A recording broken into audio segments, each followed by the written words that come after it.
Nakikita mo yan? Oo, yan nga. Pinababaklas ko yan sa mga kasama ko kanina. Hirap na hirap silang baklasin yan kanina. Kung kaya naman, nagpagawa ako ng tinidor ni Poseidon para magamit ang kapangyarihan niya. 2 panusok lang para hindi masobrahan sa lakas.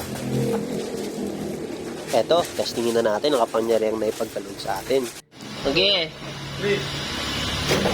Fight.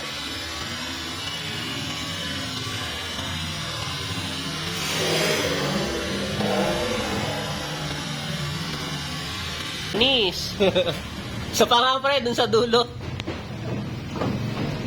1, 2, 3, parang bobo, habis,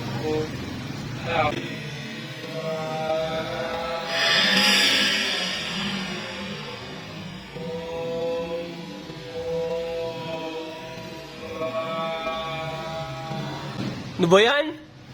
O, di ba? Kanina, hirap na hirap sa bareta ka, pre. O, yan. Last, pre. Sige. 1, 2, 3. O, di ba? Basic. Oo. O, binabomba pa nga. At ayun po, mga ka-dimples. Malaking may tulong nitong tinidor natin sa pagbabaklas ng mga kahoy. Sa ilang minuto lang, ang dami nang nabaklas.